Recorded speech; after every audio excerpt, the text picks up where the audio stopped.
تو میں بلا تاخیر دعوت خطاب دینا قائد پاکستان، قائد نوجوان محترم جناب حافظ ذاکر الرحمان صدیقی صاحب۔ السلام علیکم ورحمۃ اللہ وبرکاتہ۔ نحمدہ ونصلی علی رسولہ الکریم، اما بعد فاعوذ باللہ من الشیطان الرجیم، بسم اللہ الرحمن الرحیم۔ وعد اللہ الذین آمنوا منکم وعملوا الصالحات لَيَسْتَخْلِفَنَّهُمْ فِي الْأَرْضِ كَمَا اسْتَخْلَفَ الَّذِينَ مِنْ قَبْلِهِمْ۔ سامعین محترم، شکر گزار ہوں قابل صد احترام بھائی حضرت مولانا حافظ محمد شمشاد نارا صاحب، امیر مرکزی جمعیت اہل حدیث عالمی ضلع گوجرانوالہ کا، جنہوں نے آپ سے ہم کلام ہونے کا موقع فراہم کیا ہے۔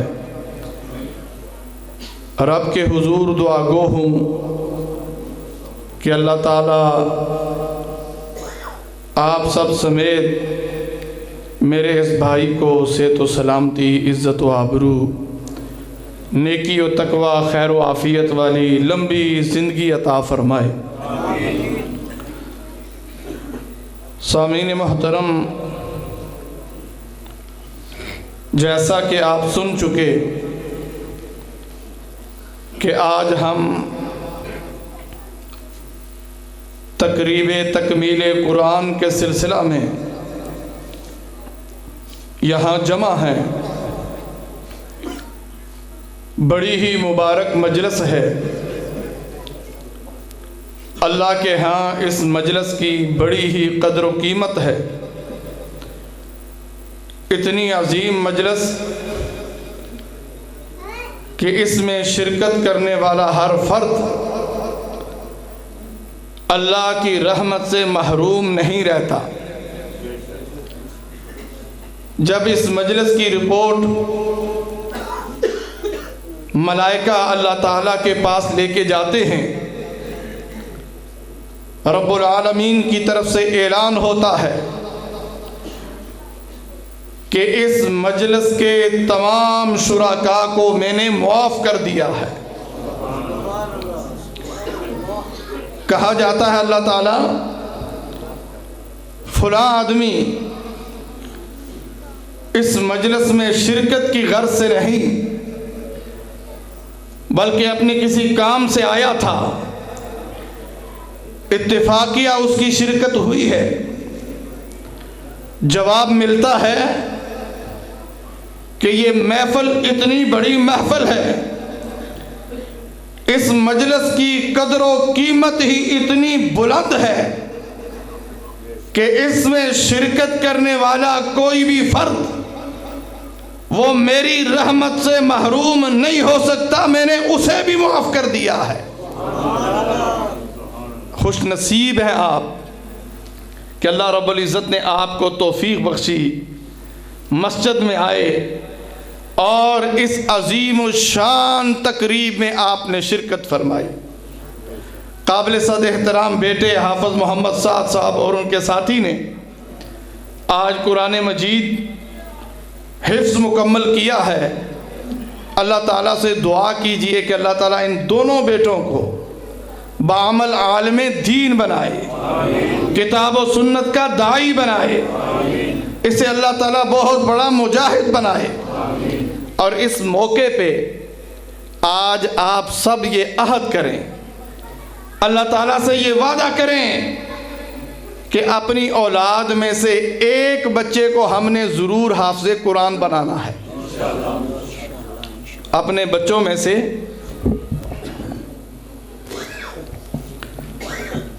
ایک بچے کو ضرور حافظ قرآن بنانا ہے۔ اور میرے بھائیوں، آپ جانتے ہیں کہ حفظ قرآن اتنا بڑا اعزاز ہے، اتنا بڑا افتخار ہے، یہ اتنی بڑی سعادت ہے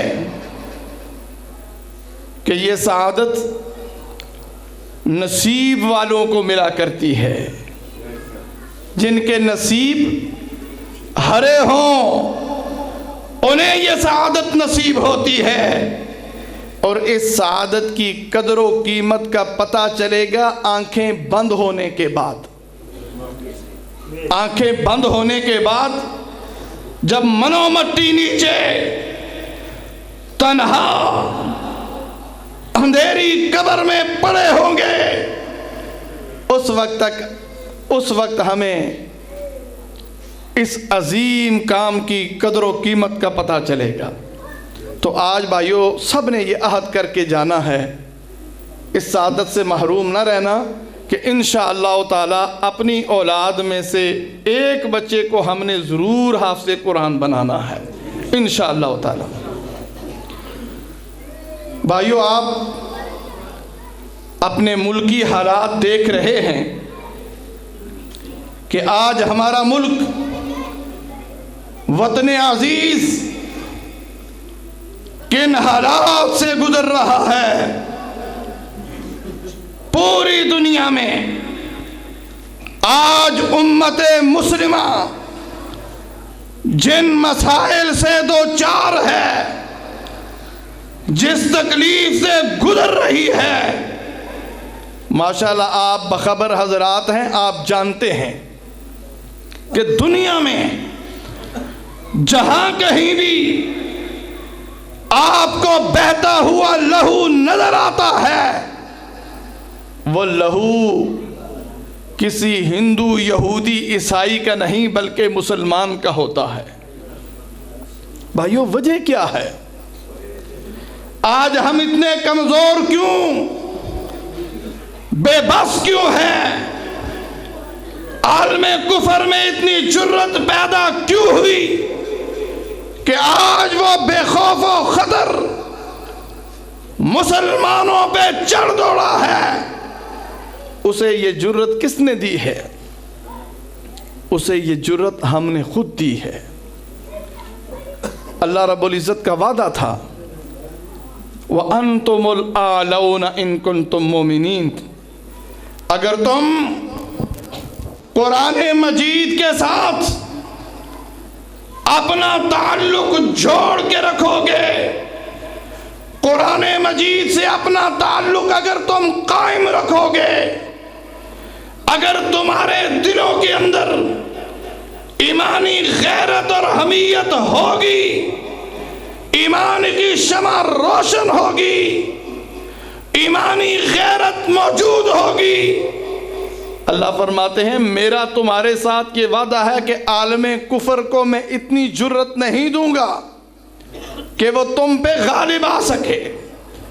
فرمایا جس طرح میں چاہتا ہوں اے میرے نبی کے امتیوں، ویسا اگر تم بن کے دکھاؤ، اللہ کے دیے ہوئے رنگ میں اپنی ذات کو رنگ کے دکھاؤ، اپنے اللہ سے تعلق اگر تم مضبوط کر لو، اللہ تعالیٰ فرماتے ہیں صرف کشمیر، افغانستان، عراق، فلسطین نہیں، بلکہ میں اللہ تمہیں ساری دنیا کے اوپر غلبہ عطا کر دوں گا۔ شرط کیا ہے؟ نام کے نہیں، کام کے مسلمان بننا ہے۔ اللہ تعالیٰ فرماتے ہیں دو رنگی چھوڑ کے یک رنگی اختیار کرو۔ اللہ فرماتے ہیں میں تمہارا ہوں، تم میرے بن کے دکھاؤ۔ وعد اللہ الذین آمنوا منکم وعملوا الصالحات لیستخلفنہم فی الارض۔ اللہ تعالیٰ فرماتے ہیں کہ میرا وعدہ ہے۔ اللہ تعالیٰ کیا فرماتے ہیں؟ وعد اللہ الذین، اللہ فرماتے ہیں میرا وعدہ۔ یا اللہ کن کے ساتھ؟ فرمایا ان کے ساتھ میرا وعدہ ہے جو اللہ ہی کو داتا، اللہ ہی کو گنج بخش، اللہ ہی کو فیض عالم، اللہ ہی کو غریب نواز، اللہ ہی کو بگڑی بنانے والا، اللہ ہی کو بنی بگاڑنے والا، اللہ ہی کو کشتی پار لگانے والا، اللہ ہی کو نفع و نقصان کا مالک، اللہ ہی کو عزت و ذلت کا مالک، اللہ ہی کو موت و حیات کا مالک مانتا ہے، میرا وعدہ ان کے ساتھ ہے۔ یا اللہ آپ کا وعدہ کن کے ساتھ ہے؟ فرمایا میرا وعدہ ان کے ساتھ ہے جو مدینے والے کو اپنا امام، اپنا رہبر و رہنما، اپنا پیشوا اور مقتدا مانتے ہیں۔ اللہ کس کے ساتھ؟ فرمایا میرا وعدہ ان کے ساتھ ہے جو اللہ کے دیے ہوئے قانون کو اپنی جان پر بھی اور اللہ کے دیے ہوئے جہاں پر بھی نافذ کرتے ہیں، میرا وعدہ ان کے ساتھ ہے۔ اللہ آپ کا وعدہ کن کے ساتھ؟ فرمایا میرا وعدہ ان کے ساتھ ہے جو قرآن مجید کو، قرآن مجید سے اپنا تعلق مضبوط کرتے ہیں، تعلق قائم کرتے ہیں۔ یا اللہ وعدہ کیا ہے؟ یا اللہ وعدہ کیا ہے؟ چند منٹ کے لیے صرف آپ کی توجہ چاہیے۔ جو بھائی بیٹھنا چاہتے ہیں توجہ سے سنیں، جو جانا چاہتے ہیں ان کی مرضی۔ اللہ تعالیٰ فرماتے ہیں کہ جس طرح سے میں چاہتا ہوں اس طرح سے اگر تم مجھے بن کے دکھاؤ، جو جمال اور کمال میں اللہ تم میں دیکھنا چاہتا ہوں، وہ جمال اور کمال اگر تم اپنے اندر پیدا کر لو، وہ وصف و خوبی اگر تم اپنے اندر پیدا کر لو، لَيَسْتَخْلِفَنَّهُمْ فِي الْأَرْضِ، میں اللہ بہر صورت تمہیں ساری زمین کی قیادت، سیادت، امامت، خلافت، ساری کائنات کی حکمرانی ایمان والوں میں تمہارے قدموں میں ڈال دوں گا۔ یہ کس کا وعدہ ہے؟ یہ اللہ کا وعدہ ہے۔ اور آج بھی انڈیا پہ غلبہ پانے کے لیے صرف بڑھ کے کافی نہیں ہیں، پوری قوم کو رب کے حضور سجدہ ریز ہونا پڑے گا، معافی مانگنی پڑے گی اور اللہ کے دیے ہوئے قانون کو نافذ کرنا ہوگا۔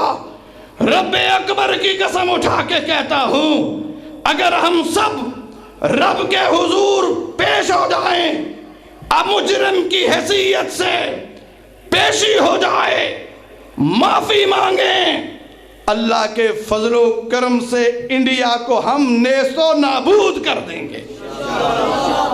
آج آپ نے چھوٹی سی کامیابی دیکھی ہے، صرف 2 جہاز گرائے گئے، پوری قوم میں اللہ کے فضل سے خوشی کی لہر دوڑ گئی ہے، اور ہندو کو یہ پیغام ملا ہے کہ اگر مزید پیش قدمی ہوئی، اس پیش قدمی کا نتیجہ انڈیا کی تباہی اور بربادی کی صورت میں نکلے گا۔ منتوں ترلوں سے دشمن کبھی معاف نہیں کرتا، منتیں ترلے نہیں، لیکن اگر کامیابی چاہتے ہو بھائیو، کامرانی چاہتے ہو، دلی کے اوپر لا الہ الا اللہ والا پرچم اگر لہرانا چاہتے ہو، پھر ہمیں قرآن کے ساتھ اپنا تعلق مضبوط کرنا ہوگا۔ صرف قرآن کو پڑھنا ہی نہیں بلکہ ہمیں قرآن مجید کو سمجھنا بھی ہے، اس کا ترجمہ بھی ہمیں دیکھنا ہے۔ اور اس پروگرام کی اس چھوٹی سی تقریب کی وساطت سے آپ سے یہ میں گزارش کروں گا، جو احباب اردو پڑھ سکتے ہیں، جو احباب اردو پڑھ سکتے ہیں، اگر آپ اپنی زندگیوں میں بہار لانا چاہتے ہیں، خوشیوں کی اگر آپ اپنی زندگی میں بہار لانا چاہتے ہیں، چین اور سکون لانا چاہتے ہیں، صرف 1 صفحہ روزانہ ترجمے کا، اردو ترجمے کا صرف 1 صفحہ روزانہ پڑھ لیا کریں۔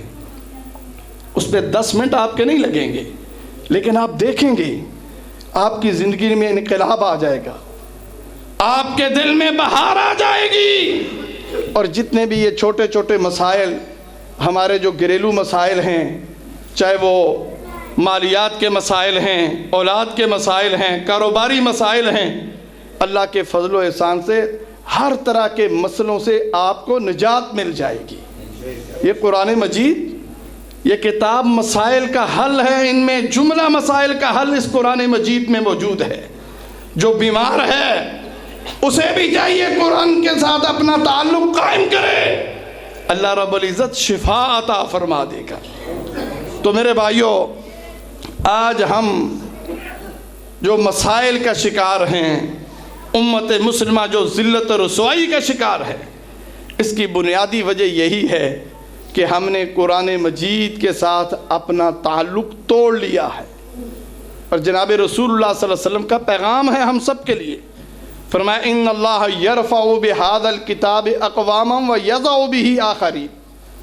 جناب رسول اللہ نے فرمایا یہ وہ عظیم کتاب ہے کہ جو اسے اپنا لیتا ہے اللہ رب العزت اسے ترقی کے راستے پہ ڈال دیتا ہے، وہ ترقی یافتہ اقوام میں وہ سر فہرست ہو جاتا ہے۔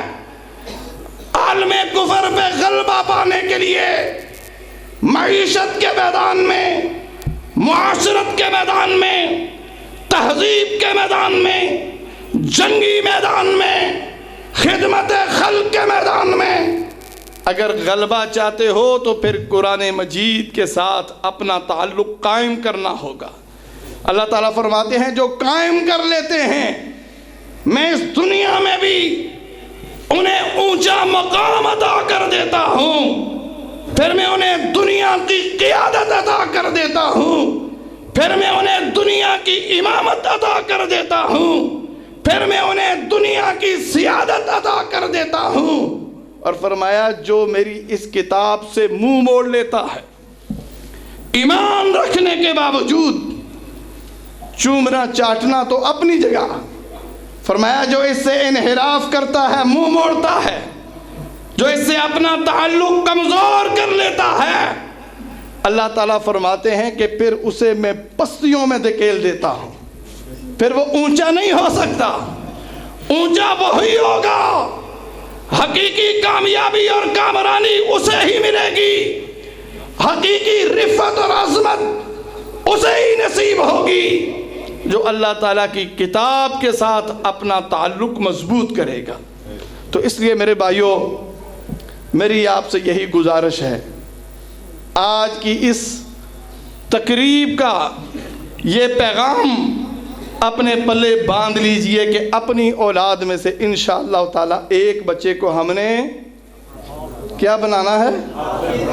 اگر آج یہاں پہ نا آپ کو یہ سہولت میسر ہو، اعلان ہو جی مرکی جمعیت الحدیث عالمی کی طرف سے ہم میڈیکل کالج آپ کے سارے بچوں کو ڈاکٹر بنایا جائے گا، انجینئر بنایا جائے گا، تو میرے خیال میں لائنیں لگ جائیں گی، درخواستوں کا ڈھیر لگ جائے گا۔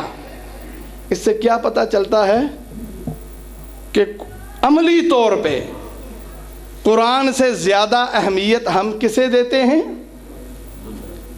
دنیا کو، سائنس کی تعلیم کو ہم اہمیت زیادہ دیتے ہیں۔ یہی وجہ ہے کہ آج ہم ذلیل و رسوا ہیں۔ اس لیے میرے بھائیوں، آج نیت کر کے جائیں، انشاءاللہ سارے مسئلے حل ہو جائیں گے، اور وہ آپ کا بچہ اللہ کے فضل و احسان سے آپ کے دوسرے بچوں کے مقابلے میں اس کی زندگی، دنیا کی زندگی بھی اور اخروی زندگی بھی انشاءاللہ تعالیٰ بڑی شاندار ہو جائے گی۔ اور اس قرآن کریم کے ذریعہ سے جو آدمی جو اللہ سے مانگتا ہے اللہ اسے وہ عطا کر دیتا ہے۔ اگر میری آواز میری ماں اور بہنوں تک پہنچ رہی ہے، میری ان سے بھی یہ گزارش ہے کہ آج کی یہ بہت ہی مبارک مجلس، یہ بڑی ہی مبارک تقریب آپ کو یہ پیغام دیتی ہے میری ماں اور بہنوں، آپ نے بھی یہ عہد کر کے جانا ہے کہ انشاءاللہ تعالی ہم نے اپنے ایک بچے یا بچی کو حافظ قرآن بنانا ہے۔ اور دوسرا پیغام یہ ہے کہ اس کتاب کی عملی تنفیذ کے لیے، نفاذ اسلام کے لیے انشاءاللہ تعالی ہم نے کوشش اور کاوش کرنی ہے۔ اس کتاب کو یہ قانون ہے، یہ نظام حیات ہے، ضابطہ حیات ہے اس ضابطۂ حیات کو supreme court, high court, session court, parliament, senate کے اندر اس کے نفاذ کے لیے آج کے بعد ہم نے کوشش کرنی ہے انشاءاللہ تعالی۔ اللہ کے فضل و احسان سے مرکزی جمعیت اہل حدیث عالمی ملک بھر میں خیبر سے لے کے کراچی تک اللہ کے فضل و احسان سے لوگوں کے اندر یہ شعور بیدار کرنے کی کوشش کر رہے ہیں کہ لوگوں، اگر اس ملک کے اندر امن چاہتے ہو، استحکام چاہتے ہو، آئی ایم ایف سے چھٹکارا چاہتے ہو، امریکہ، برطانیہ، فرانس، انڈیا پہ اگر غلبہ پانا چاہتے ہو، پھر اس کا ایک ہی حل ہے اور وہ ہے نفاذ اسلام۔ اور اللہ کے فضل و احسان سے مرکزی جمعیت اہل حدیث عالمی کے پلیٹ فارم سے اس تحریک کو مضبوط کیا جا رہا ہے، اور عقیدہ ختم نبوت کے تحفظ کے لیے لمبا مضمون ہے، بیان ہونا چاہیے، لیکن انشاءاللہ تعالی یہ بیان ہوگا 30 مارچ کمپنی باغ شیخو پورہ کے اندر۔ شاید اشتہارات کے ذریعہ سے آپ امید ہے کہ باخبر ہوں گے، انشاءاللہ تعالی 30 مارچ کو شیخو پورہ کے اندر نبی کائنات کے دشمنوں کو اہل حدیث عوام کا عظیم اجتماع یہ پیغام دے گا کہ جو بھی میرے نبی کی عزت کا دشمن ہے، میرے نبی کی ناموس کا دشمن ہے، اسے یہ پیغام دیا جائے گا کہ آج بھی اس ملک کے اندر جناب رسول اللہ کی عزت و ناموس اور حرمت کے لیے اپنی جانیں قربان کرنے والے آج بھی تیار بیٹھے ہیں۔ کیا آپ یہ پیغام دینے کے لیے تیار ہیں کہ نہیں ہیں؟ ڈیلے ڈیلے بولتے ہیں۔ اور آپ جانتے ہیں کہ صحابہ کرام رضوان اللہ علیہم اجمعین، انہوں نے جناب رسول اللہ کے لیے اپنی جانوں کا نذرانہ پیش کیا تھا۔ ایک صحابی رسول نبی کائنات کی عزت کی دفاع میں آگے بڑھ رہا ہے، تلوار سے دشمن رسول پہ حملہ آور ہوتا ہے، اس کی جانثاری دے کر جناب رسول اللہ کیا فرماتے ہیں کہ اے میرے صحابی، تجھ پہ میرے ماں باپ قربان ہوں۔ یہ کون کہہ رہا ہے؟ جناب رسول اللہ۔ آپ سے جان نہیں مانگی جا رہی، جان کی قربانی نہیں، خون کی قربانی نہیں، صرف نبی کائنات کی عزت کے لیے ایک رات کی قربانی چاہیے۔ کیا چاہیے؟ ایک رات کی قربانی۔ اور وہاں پہ یہ نہیں ہے کہ آنا ہے اور چہل قدمی ہو رہی ہے، اٹھک بیٹھک ہو رہی ہے، کرسی پہ جم کے نظم و ضبط کا مظاہرہ کرتے ہوئے اور یہاں گھروں سے نکلتے ہوئے اللہ کے ساتھ وعدہ کر کے، نیت تازہ کر کے، اس کے ساتھ رابطہ کر کے، یا اللہ تیری نبی کی عزت کے دفاع کے لیے چھوٹا سا موقع ملا ہے، ایک رات کے لیے جا رہا ہوں، ساری رات بیٹھ کے کرسی پہ دشمن رسول کو یہ پیغام دینا ہے کہ ہم بڑی سی بڑی قربانی بھی دینے کے لیے تیار۔ انشاءاللہ تعالی یہ ایک رات بڑی انمول ہو جائے گی، یہ بڑی وزنی ہو جائے گی، نامہ اعمال میں بڑی قیمتی ہو جائے گی۔ اور انشاءاللہ تعالی امید ہے اگر نیت ٹھیک ہوئی، رابطہ صحیح طرح قائم اگر ہو گیا تو اللہ کے فضل و احسان سے ایک رات دنیاوی اور اخروی کامیابی کے لیے کافی ہو جائے گی انشاءاللہ تعالی۔ تو بھائیو، ختم نبوت کے دشمن آپ کے ملک میں دندناتے پھر رہے ہیں، بڑی بڑی سازشیں ہو رہی ہیں۔ آج ہی مجھے لیا سے، جنوبی پنجاب کا ایک شہر ہے لیا، وہاں سے مجھے فون آیا ہے کہ وہاں پہ ایک شہر کے اندر بڑی قیمتی اراضی قادیانیوں نے خریدی ہے اپنا ادارہ بنانے کے لیے۔ تو ہمیں کیا کرنا چاہیے؟ پورے ملک کے اندر اس وقت آپ کے پاکستان کے اندر قادیانیوں کی تعداد 40 لاکھ تک پہنچ چکی ہے۔ کتنی؟ 40 لاکھ تک۔ اور چناب نگر چنیوٹ میں جہاں پہ قادیانیوں کا ہیڈ کوارٹر ہے، صرف ایک ریاست کے اندر ایک چھوٹی سی ریاست ہے، 4.5 لاکھ تعداد ہے اس چھوٹی سی ریاست کے اندر ان کی۔ تو آج ہم نے تو، یہ ہمارا پلیٹ فارم تھا، ہمارے بزرگوں نے قادیانیت کے خلاف سب سے پہلی آواز بلند کی تھی مولانا محمد حسین بٹالوی مولانا سید نذیر حسین محدث دہلوی، مولانا ثناء اللہ امرتسری رحمہ اللہ، علامہ احسان اللہ ظہیر رحمہ اللہ، بے شمار ہمارے بزرگ ہیں جنہوں نے اس تحریک کا آغاز کیا تھا۔ اور آج صورتحال کیا ہے کہ ہمیں پتہ ہی نہیں ہے بھائی ختم نبوت کیا ہوتی ہے، قادیانی کیا کر رہے ہیں۔ ہم نے دوبارہ سے اس تحریک کو زندہ کرنا ہے اور یہ تحریک دوبارہ زندہ سے چیر دیں گے، پھاڑ دیں گے، راوی میں پھینک دینے سے، ایسے ان نعروں سے یہ تحریک زندہ نہیں ہوگی، بلکہ ہماری تو خواہش ہونی چاہیے کہ وہ ہمارے مسلمان بھائی جو قادیانیوں کے ہتھے چڑھ گئے ہیں، ہم نے انشاءاللہ تعالی ان تک بھی صحیح پیغام پہنچانا ہے، ان تک بھی ہم نے اللہ اور اس کے رسول کا پیغام پہنچانا ہے۔ تو بھائیو اس مقصد کے لیے آپ نے 30 مارچ کو شیخو پورہ آنا ہے انشاءاللہ۔ جو بھائی نیت کریں یار، سارے آج نیت کریں انشاءاللہ۔ گاڑی کا اہتمام یہاں سے مولانا شمشاد نارا صاحب کریں گے۔ صرف آنا ہی نہیں، وہاں پہ پوری دنیا والوں کو ہم نے یہ پیغام دینا ہے کہ الحمدللہ پاکستان کے اندر اہل حدیث زندہ ہیں، بیدار ہیں، ہوشیار ہیں اللہ کے فضل و احسان سے۔ تو اللہ تعالیٰ سے وعدہ کریں ہاتھ کھڑے کر کے، نیت کریں یار، سارے نیت کریں کہ انشاءاللہ تعالیٰ 30 مارچ کو آنا بھی ہے، کرسی پہ جم کے بیٹھنا ہے، کوشش کریں کہ کھانا آپ تک پہنچے گا انشاءاللہ تعالیٰ، ساری آپ کی ضروریات زندگی۔ اور صرف آپ نہیں، میری ماؤں اور بہنوں کو بھی آپ نے ساتھ لے کے آنا ہے۔ ہم یہ چاہتے ہیں کہ یہ ختم نبوت کی تحریک گھر گھر کے اندر پہنچ جائے، میری ماں کو بھی پتا ہو کہ ختم نبوت کیا ہے، میری بہن کو بھی پتا ہو کہ ختم نبوت کیا ہے، میرے بھائی کو بھی پتا ہو کہ عقیدہ ختم نبوت کیا ہوتا ہے۔ اس لیے ایک رات کی قربانی، یہ بھیک مانگ رہا ہوں آپ سے ایک رات کی، اللہ کے نبی کی عزت کے لیے، اللہ کے نبی کے ناموس کے لیے۔ صرف خود نہیں آنا، وہ تبلیغی جماعت کی طرح ایک ایک بندے کے پاس جا کے انہیں قائل کرنا ہے کہ بھائی ہم نے وہاں پہ جانا ہے۔ کس کے لیے؟ کس کے لیے؟ نبی کائنات کی عزت ناموس کے لیے۔ آج اگر مجھے کوئی میری ماں کے حوالے سے کوئی عزت کا مسئلہ بن جائے، میری بیٹی کے حوالے سے عزت کا مسئلہ بن جائے، تو میرا رویہ کیا ہوگا؟ ہمارے نبی تو ہمیں اپنی ماں سے بھی زیادہ عزیز، اپنی بیٹی سے بھی زیادہ عزیز، اپنی بہن سے بھی زیادہ عزیز ہیں، اور یہ ہم نے ثابت کرنا ہے انشاءاللہ تعالی۔ اللہ تعالیٰ سے دعا ہے کہ اللہ تعالیٰ ہمیں عقیدہ ختم نبوت کے تحفظ کے لیے اپنا کردار ادا کرنے کی توفیق نصیب فرمائے۔ وما علینا الا البلاغ۔